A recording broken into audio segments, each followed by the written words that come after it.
नमस्कार दोस्तों, स्वागत है आप सभी का इजी नौकरी चैनल पर। दोस्तों, इस वीडियो में हम देखेंगे पेडागोजी के कुछ महत्वपूर्ण टॉप 25 एमसीक्यू, और मैं वही केवल एमसीक्यू लेके आता हूं जो अक्सर एग्जाम में पूछे जाते हैं। तो चलिए स्टार्ट कर लेते हैं फ्रेंड। आगामी सी टेट यूपी टेट की भी परीक्षा होने वाली, तो उसके लिहाज से भी बहुत महत्वपूर्ण है ये क्विज। तो चलिए स्टार्ट कर लेते हैं फ्रेंड्स। तो क्वेश्चन 1 है, प्रासंगिक अंतर्बोध परीक्षण या इसे कहते हैं टेट का विकास किसके द्वारा किया गया था? साइमन, हर्ट्जमैन, मरे या बेलक? तो किसके द्वारा किया गया था? काफी इंपॉर्टेंट है, एग्जाम में भी पूछा गया है क्वेश्चन। तो इसका जो सही आंसर है वो है मरे। मरे ने टेट या प्रासंगिक अंतर्बोध परीक्षण का आविष्कार किया था या विकास किया था। और फ्रेंड, टेट जो है व्यक्ति की मापन का एक परीक्षण है। इस परीक्षण का जो विकास है वो करीब फ्रेंड 1935 में हार्वर्ड यूनिवर्सिटी के जो शिक्षक थे ऐसे मरे, इनका जो पूरा नाम था मैं बता देता हूँ, ऐसे मरे, ठीक है, याद रखना, ऐसे मरे इनका पूरा नाम था, और इनके द्वारा ये विकसित किया गया था। टेट जो होता है, टीएटी जो होता है, वो परीक्षण में 31 कार्डों का यूज़ होता है, जिसमें एक कार्ड सादा रहता है तथा परीक्षण के समय एक व्यक्ति पर अधिकतम 20 कार्डों का प्रयोग किया जाता है। प्रत्येक कार्ड पर फ्रेंड अलग अलग विषयों पर अलग अलग चित्र बने होते हैं तथा प्रत्येक कार्ड पर बने चित्रों के आधार पर 5 मिनट में कहानी बनानी पड़ती है। तो ये जो टेट का या प्रासंगिक अंतर्बोध परीक्षण का जो विकास था वो मरे के द्वारा, ऐसे मरे के द्वारा 1935 में जो हार्वर्ड यूनिवर्सिटी से पढ़े थे उनके द्वारा ये विकास किया गया था। अगला क्वेश्चन देख लेते हैं फ्रेंड्स। क्वेश्चन नंबर 2 काफ़ी इंपॉर्टेंट है फ्रेंड। उदाहरण, निरीक्षण, विश्लेषण, वर्गीकरण, नियमीकरण निम्नलिखित में से किस विधि के सोपान हैं? तो किस विधि के सोपान है? इसका जो सही आंसर है वो है फ्रेंड आगमन विधि, ठीक है, याद रखना।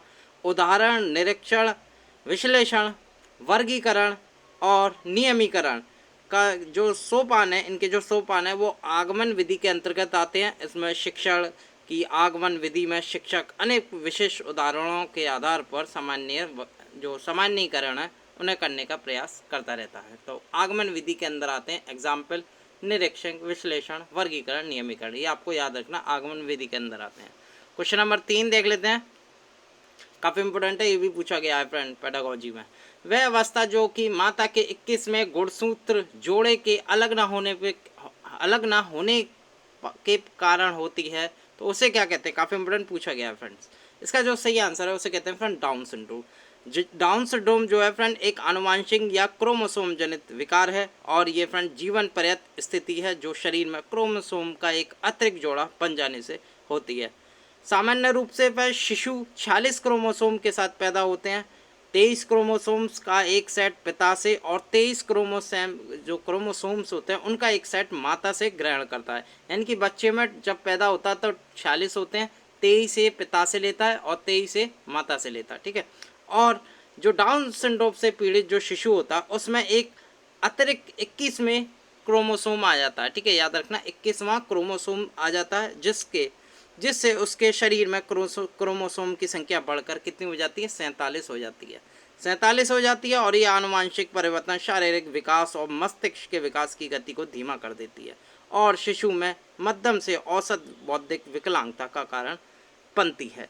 तो दोस्तों, इसका जो सही आंसर है वो है डाउन सिंड्रोम, याद रखना। इसमें क्या होता है फ्रेंड? 47 क्रोमोसोम्स हो जाते हैं, ये आपको एक बढ़ जाता है। क्वेश्चन नंबर 4 देख लेते हैं। क्वेश्चन नंबर 4 है काफ़ी इंपॉर्टेंट। अंतर्मुखी, बहिर्मुखी तथा उभयमुखी व्यक्तित्व का वर्गीकरण किसके द्वारा किया गया था? काफ़ी इंपॉर्टेंट, इसका जो सही आंसर है वो युंग के द्वारा किया गया था। युंग जो थे वो फ्रेंड स्विट्जरलैंड के एक साइकोलॉजिस्ट थे, मनोवैज्ञानिक थे, स्विट्जरलैंड के थे, याद रखना, स्विट्जरलैंड के ये युंग थे।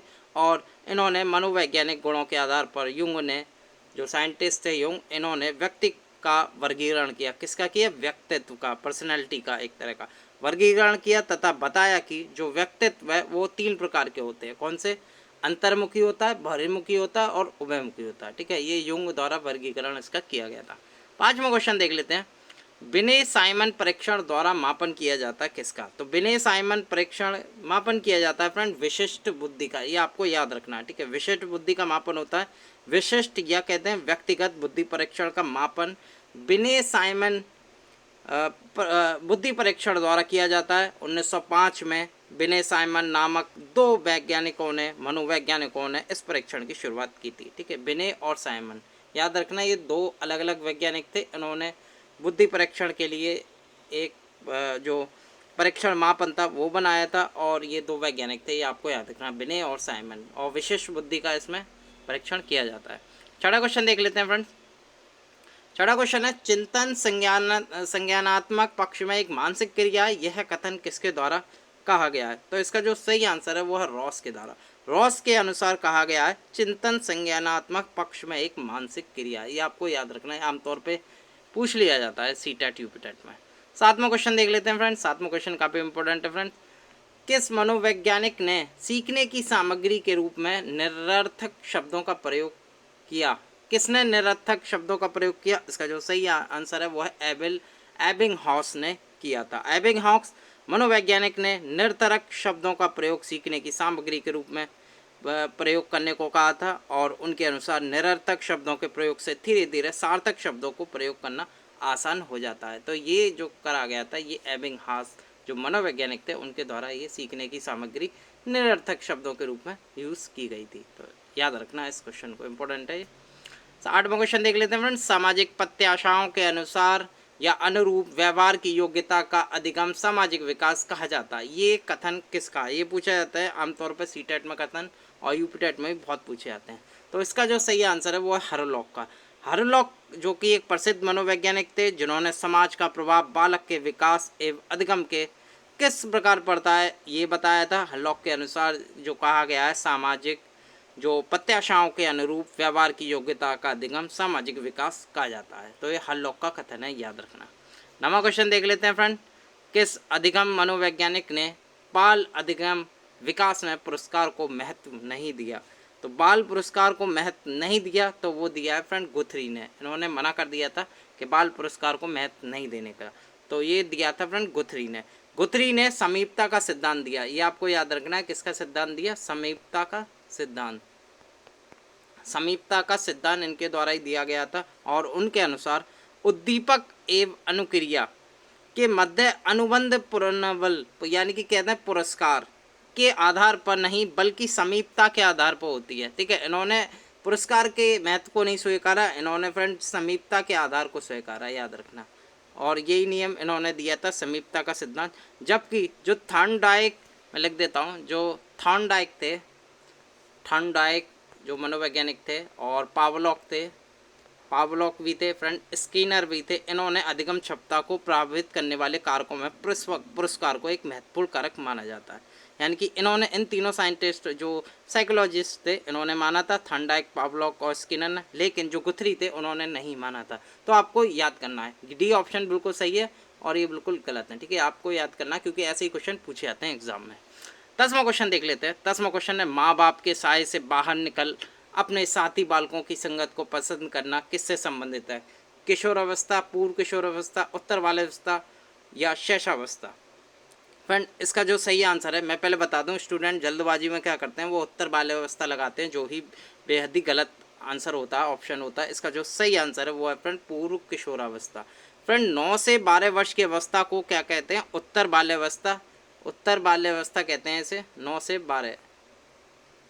12 उत्तर बाल्यावस्था, और इसे फ्रेंड पूर्व किशोरावस्था भी कहते हैं। ठीक है, याद रखना, पूर्व किशोरावस्था भी कहते हैं। और इस आयु वर्ग के बालक अपने साथियों की संगत और उनके साथ रहना अधिक पसंद करते हैं। ठीक है, और मैं बता दूं फ्रेंड, उत्तर बाल्यावस्था क्या है, एग्जाम में जो एमसीक्यू होता है उसमें नहीं दिखाते, लेकिन इसमें क्या किया है फ्रेंड, उत्तर बाल्यावस्था और पूर्व किशोरावस्था दोनों दिखाया। तो इसका जो सही आंसर होगा उत्तर बाल्यावस्था और पूर्व किशोरावस्था दोनों ही इसका सही आंसर है। ठीक है, अगर फ्रेंड पूर्व किशोरावस्था नहीं होता ऑप्शन, तो आप उत्तर बाल्यावस्था करते। अगर उत्तर बाल्यावस्था नहीं होता तो आप फ्रेंड्स करते किशोरावस्था, याद रखिएगा। इसमें जो जो स्टूडेंट है वो गलती करते हैं फ्रेंड बाल्यावस्था। अगर इसमें उत्तर नहीं होता, जो ऑप्शन आता है फ्रेंड वो उत्तर नहीं लगा रहता, उसमें केवल बाल्यावस्था आता है, तो स्टूडेंट बाल्यावस्था टिक करे आते हैं, जो कि गलत होता है। इसका जो सही आंसर है वो है पूर्व किशोरावस्था। अगर उत्तर बाल्यावस्था भी आए तो वो भी बिल्कुल सही है। 11वां क्वेश्चन देख लेते हैं। 11वां क्वेश्चन है, बुद्धि एवं सृजनात्मक में किस प्रकार का सहसंबंध है? काफ़ी इंपॉर्टेंट फ्रेंड, तो हमेशा पॉजिटिव होता है सहसंबंध बुद्धि और क्रिएटिवनेस में। ठीक है, याद रखना। तो इसका जो सही आंसर है वो है फ्रेंड धनात्मक, पॉजिटिव होता है। जैसे मैंने बताया, बुद्धि और जो सृजनात्मक हैं ये दोनों अलग अलग घटक होते हैं, फिर भी फिर भी इन दोनों घटकों का जो धनात्मक संबंध होता है वो एक दूसरे के द्वारा जुड़ा रहता है आपस में। और बुद्धि का स्तर बढ़ने पर फ्रेंड क्या बढ़ती है, क्रिएटिवनेस बढ़ती है, यानी कि सृजनात्मक में वृद्धि होती है। तथा बुद्धि के घटने में क्या होता है, सृजनात्मकता भी, क्रिएटिवनेस भी घटती है। तो इसका जो सह संबंध है आपस में दोनों का, ये पॉजिटिव है, ठीक है, याद रखना। 12वां क्वेश्चन देख लेते हैं। 12वां क्वेश्चन है, बच्चों के सामाजिक विकास में जो महत्व है, विशेष महत्व है किसमें है, बच्चों के सामाजिक विकास के उन्मूलन में, ठीक है। अगर बच्चों का सामाजिक विकास करना है तो सबसे ज़्यादा किसको विशेष महत्व देंगे। तो इसका जो सही आंसर है वो बता दूं, इसका जो सही आंसर है वो है खेल। फ्रेंड, बच्चे आमतौर पर खेल में भी सीखते हैं, खेल में भी पढ़ते हैं, तो खेल द्वारा उनका विशेष महत्व होता है। खेल विधि द्वारा बालक की जो मूल प्रवृत्तियाँ हैं उनका विकास होता है, जिससे समायोजन की क्षमता में उनकी वृद्धि होती है और परिणाम स्वरूप बच्चे का सामाजिक विकास एक तरह का पॉजिटिव वे में या सकारात्मक हो जाता है। तो इसका जो सही आंसर था वो था खेल। 13वां क्वेश्चन देख लेते हैं। ये पूछा जाता है आमतौर पर, भाटिया बैटरी का प्रयोग निम्न में से किसके परीक्षण हेतु किया जाता है। तो आमतौर पर ये भी पूछा जाता है ये भाटिया बैटरी किसने विकसित की थी, कब की थी। तो चलिए मैं बताता हूँ फ्रेंड, इसका जो सही आंसर है वो है फ्रेंड बुद्धि, ठीक है। बुद्धि, जो कि भाटिया बैटरी का प्रयोग बुद्धि परीक्षण में किया जाता है, इसका जो निर्माण था वो CM भाटिया, ठीक है। इन्होंने कब किया था, 1955 में, ठीक है, आपको याद रखना है। CM भाटिया इनका पूरा नाम था और इन्होंने कब किया था, 1955 में किया था। इस परीक्षण को बैटरी बुद्धि परीक्षण या कहते हैं क्रिया परीक्षण समूह भी कहा जाता है। अगर फ्रेंड भाटिया बैटरी परीक्षण नहीं आता तो इसमें लिखा होता क्रिया परीक्षण समूह, क्रिया परीक्षण समूह। तो ये भाटिया बैटरी से ही संबंधित है। तो इसका जो सही आंसर है वो है बुद्धि, बी ऑप्शन बिल्कुल सही है। 1955 में CM भाटिया ने इसका विकास किया, इसका निर्माण किया। 14वां क्वेश्चन देख लेते हैं। कोलबर्ग का विकास सिद्धांत निम्न में से किससे संबंधित है। कोलबर्ग पूछा जाता है एग्जाम में, इंपॉर्टेंट है। इसका जो सही आंसर है वो है नैतिक विकास से संबंधित है। जैसे इनका जो पूरा नाम था वो है लॉरेंस कोहलबर्ग, मैं लिख देता हूँ। लॉरेंस तो आपने पढ़ा ही होगा, तो मैं कोहलबर्ग लिख देता हूँ। कोहलबर्ग ने कब जो इन्होंने एज दी थी 10 से 16 वर्ष के लिए। तो जैसे लॉरेंस कोहलबर्ग ने 10 से 16 वर्ष की उम्र में बच्चों के व्यवहार का विश्लेषण किया तथा जो जीएन पियाजे थे उनके नैतिक विकास के सिद्धांत को विस्तारित, परिवर्तन तथा परिमार्जित भी किया। कोहलबर्ग ने नैतिक विकास के सिद्धांत में 3 प्रमुख स्तर माना है। तो कौन कौन से माने हैं 3 प्रमुख स्तर फ्रेंड, वो है पूर्व परंपरागत स्तर, मैं लिख देता हूँ पूर्व परंपरागत स्तर, और दूसरा है परंपरागत, पूर्व को हटा दो इसमें, और दूसरा है परंपरागत और स्तर है ये दूसरा, और तीसरा है फ्रेंड उत्तर रूढ़िगत स्तर, या कहते हैं उत्तर परंपरागत, ठीक है, या इसे कहते हैं उत्तर परंपरागत स्तर। तो ये 3 उसमें नैतिक विकास को बांटा था। तो इसका जो सही आंसर है वो है फ्रेंड्स क्या, नैतिक विकास, सी ऑप्शन बिल्कुल सही है। 15वां क्वेश्चन देख लेते हैं। ये पूछा जाता है आमतौर पर, इस बार भी पूछा गया था CTET में। डिसलैक्सिया संबंध है, तो डिसलैक्सिया किससे संबंधित है ये पूछा जाता है। इसका जो सही आंसर है वो है पठन विकार से संबंधित है। फ्रेंड, डिसलैक्सिया एक पठन संबंधी विकार होता है जिसमें बालक को अक्षरों को पहचानने में कठिनाई होती है तथा उनका अधिगम जो है वो इससे बाधित होता है। इस विकार को दूर करने के लिए शिक्षक को मौखिक कार्य कराना चाहिए और जो उन पे एक्सरसाइज है रेगुलर पर्याप्त अभ्यास पर उनकी बल देना चाहिए बच्चों की, ठीक है, याद रखना है। तो पठन विकार से संबंधित है डिसलैक्सिया। 16वां क्वेश्चन देख लेते हैं। लिंग क्या है ये पूछा गया फ्रेंड, मैंने केवल वही क्वेश्चनों का समावेश किया जो एग्जाम में पूछे गए। तो लिंग क्या है, तो लिंग एक तरह की जैविक सत्ता है, ठीक है। यूजुअली स्टूडेंट क्या करते हैं, शारीरिक संरचना लेके आते हैं लिंग की, लेकिन अगर हम पेडागोजी वे से देखें तो ये एक तरह की जैविक सत्ता, आपको याद रखना पड़ेगा, जैविक सत्ता है लिंग। 17वां क्वेश्चन देख लेते हैं। इनमें से कौन मनोवैज्ञानिक भाषा विकास से संबंधित है, ये पूछा जाता है एग्जाम में, मनोवैज्ञानिक भाषा विकास से संबंधित है। इसका जो सही आंसर है वो है चोमस्की। फ्रेंड, इनका जो नाम था पूरा वो था नोआम चोमस्की। क्या नाम था, नोआम चोमस्की। और इनका जो संबंध है वो भाषा विकास से संबंध है। इन्होंने जो नोआम चोमस्की थे भाषा विकास से संबंधित मनोवैज्ञानिक थे और इन्होंने माना कि प्रत्येक मानव शिशु में व्याकरण की संरचनाओं का एक अंतर्निहित एवं जन्मजात खाका होता है और जिससे सार्वभौमिक व्याकरण की संख्या दी गई है इसे, ठीक है, याद रखना। तो इसका जो संबंध है वो है फ्रेंड चोमस्की से, भाषा विकास का, आपको याद रखना पड़ेगा ये। 18वां क्वेश्चन देख लेते हैं। थॉर्नडाइक, 18वां क्वेश्चन है, थॉर्नडाइक ने अपने सिद्धांत को किस शीर्षक से सिद्ध किया। तो किस शीर्षक से सिद्ध किया, तो वो किया था फ्रेंड अधिगम के प्रयास एवं भूल से। थांडाज ने अपने सिद्धांत को फ्रेंड अधिगम के प्रयास एवं भूल का सिद्धांत शीर्षक से सिद्ध किया। इस सिद्धांत को फ्रेंड क्या कहते हैं, संबंधवाद कहते हैं, या इसे कहते हैं, मैं लिख देता हूँ, संबंधवाद भी कहते हैं इस सिद्धांत को, या इसे कहते हैं फ्रेंड्स एक तरह की उद्दीपक अनुक्रिया सिद्धांत भी कहते हैं। इसे क्या कहते हैं, उद्दीपक अनुक्रिया सिद्धांत, ये भी कहते हैं इसे थॉर्नडाइक के सिद्धांत को, ठीक है, याद रखना। और इसके जो अनुसार, इसके अनुसार मैं बात करूं तो सीखने के लिए इस पर पुनर्बलन केंद्रीय तत्व है, जिसमें अनुक्रिया का संतोषजनक परिणाम ही उद्दीपक अनुक्रिया बंधन को सदृढ़ करना है। तो फ्रेंड जो सिद्धांत के शीर्षक से सिद्ध किया था उन्होंने, वो अधिगम के प्रयास से भूल से, याद रखना। 19 क्वेश्चन देख लेते हैं। 19वां, गिरोह अवस्था किस आयु वर्ग एक विलंब विकास गैट से संबंधित है, काफ़ी इंपॉर्टेंट एग्जाम में पूछा जाता है। तो ये जो आयु वर्ग है वो है फ्रेंड 8 से 10 वर्ष एवं समाजीकरण। गिरोह अवस्था 8 से 10 वर्ष, मैं लिख देता हूँ 8 से 10 वर्ष एवं विलंब विकास समाजीकरण से संबंधित है। किससे, विलंब विकास समाजीकरण से। और 8 से 10 वर्ष की आयु में बालक अपने समूह का सक्रिय सदस्य बन जाता है, जिससे किशोर अवस्था में चरम पर पहुंच जाता है बाद में। गिरोह अवस्था सामाजिकरण से भी संबंधित है, ठीक है, ये आपको याद रखना, 8 से 10 वर्ष और सामाजिकरण से संबंधित है। 20वां क्वेश्चन देख लेते हैं। पियाजे के अनुसार संज्ञानात्मक विकास की तृतीय मुख्य अवस्था निम्न में से कौन सा है। पियाजे के अनुसार बात हो रही है, तो इसका जो सही आंसर है वह है मूर्त सक्रिय अवस्था।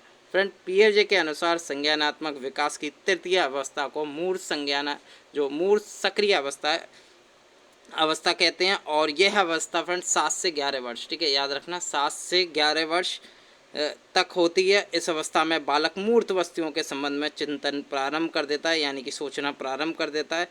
अब वह वस्तुओं में अंतर व तुलना कर सकता है। इस 7 से जो 10-11 वर्ष की जिनकी भी उम्र होती है, वो फ्रेंड्स वस्तुओं में अंतर या तुलना करना कर देता है, ठीक है, मूर्त सक्रिय अवस्था में जो तृतीय मुख्य अवस्था है, ठीक है, याद रखना। किस्म क्वेश्चन देख लेते हैं, काफ़ी इंपॉर्टेंट। 12 वर्ष से 16 वर्ष के बच्चों के लिए हिंदी में डॉक्टर एस जलोटा ने कौन सा परीक्षण प्रतिपादित किया।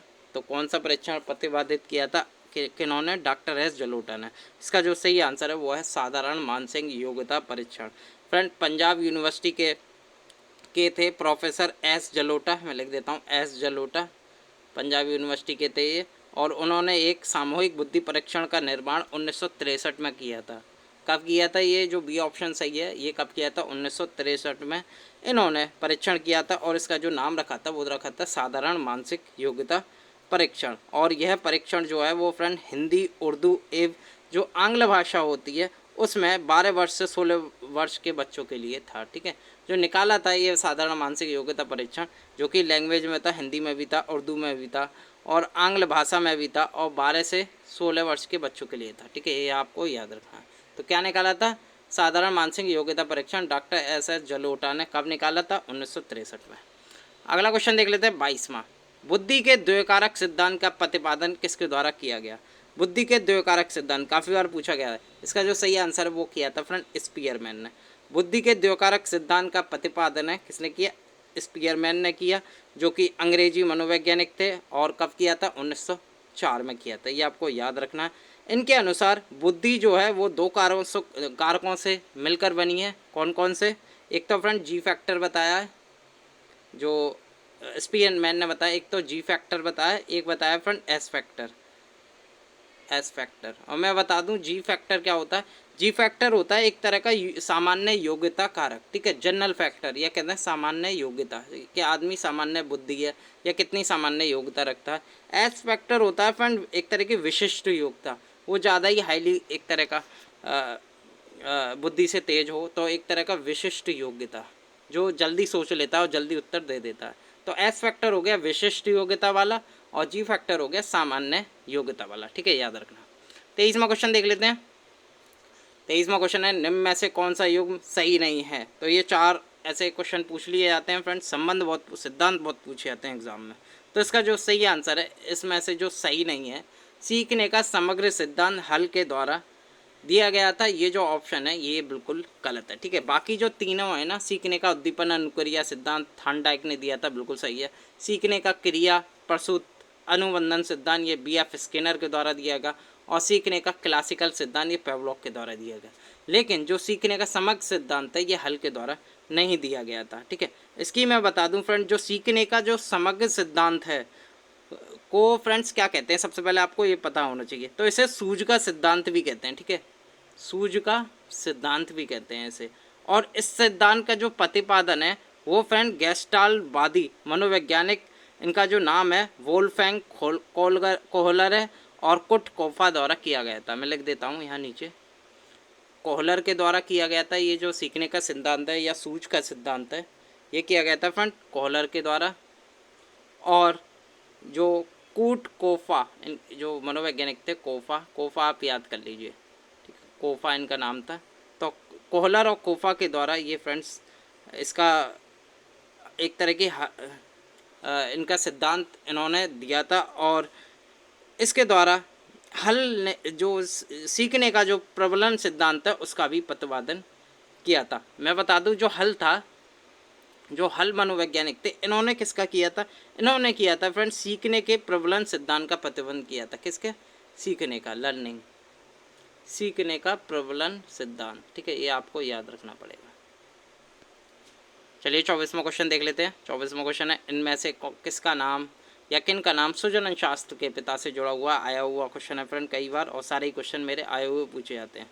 तो इसका जो सही आंसर है वो है गाल्टन। गाल्टन को फ्रेंड्स जो नाम है गाल्टन का वो सुजनन शास्त्र के पिता से जुड़ा हुआ है। सुजनन शास्त्र या कहते हैं इसे जीव सांख्यिकी। ठीक है, ये भी आप याद रखिएगा, जीव सांख्यिकी भी कहते हैं इसे।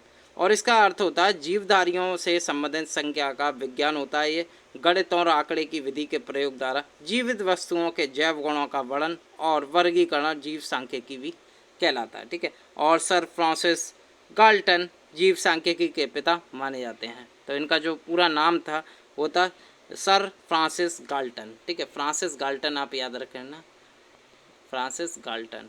ठीक है, बी ऑप्शन सही है इसका। और इन्हें फ्रेंड्स सुजनन शास्त्र के पिता के रूप में भी जाना जाता है, या इसे कहते हैं जीव सांख्यिकी के पिता भी ये माने जाते हैं। इन्होंने दो नियम का प्रतिपादन किया था फ्रेंड। एक तो इन्होंने दिया था पैतृक वंशानुक्रम, मैं लिख देता हूँ। एक तो दिया था इन्होंने पैतृक वंशानुक्रम का नियम। ठीक है, और एक दिया था फ्रेंड्स इन्होंने अवनति का नियम। किसका? अवनति का नियम। ठीक है, याद रखना। और अगले क्वेश्चन पे चलते हैं, 25वां क्वेश्चन है, शरीर रचना के आधार पर व्यक्तित्व के विभिन्न प्रकारों की चर्चा किसने की है। तो शरीर के अगर मैं बात करूं, शरीर रचना के, शरीर कैसा बना होता है उसके आधार पर अगर पर्सनैलिटी ये कहते हैं एक तरह का व्यक्तित्व के विभिन्न प्रकारों की चर्चा किसने की है, तो वो की है फ्रेंड्स। एक तो मैं बता दूं जो शरीर रचना की है वो फ्रेंड्स करीब 2-3 साइंटिस्ट ने दी है अलग अलग से। क्रैशमर ने भी दी है, युंग ने भी दी है, कैनन ने भी दी है, स्पेंजर ने भी दी है। अगर मैं फ्रेंड्स बात करूं शरीर रचना की तो आपको जो सही आंसर लगे वो है फ्रेंड क्रैशमर।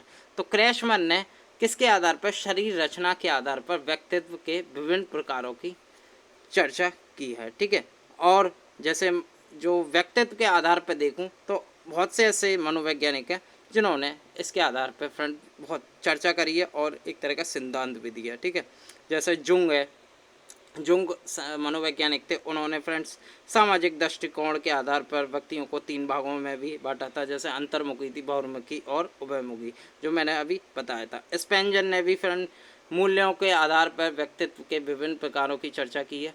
और शरीर रचना की मैं बात करूं तो क्रैशमर इसका सही ऑप्शन है। तो क्रैशमर अगर एग्जाम में आए तो आप क्रैशमर ही लगाएंगे। ठीक है, तो दोस्तों इस वीडियो में हमने देखे टॉप 25 MCQ जो कि काफ़ी इंपॉर्टेंट थे पेडागोजी से। और दोस्तों अगर ये वीडियो आपको अच्छा लगे तो वीडियो को लाइक करें। अगर आप हमारे चैनल पर नए हो तो चैनल को सब्सक्राइब जरूर करें ताकि अगले वीडियो की नोटिफिकेशन आपको जल्दी से मिले। और बेल आइकॉन जरूर क्लिक कर लेना जिससे कि हमारी अगली जो वीडियो है वो फ्रेंड आपको उसे नोटिफिकेशन मिल सके। तो दोस्तों वीडियो अच्छी लगे तो वीडियो को लाइक करना। मैं मिलता हूँ अगले वीडियो के साथ। धन्यवाद।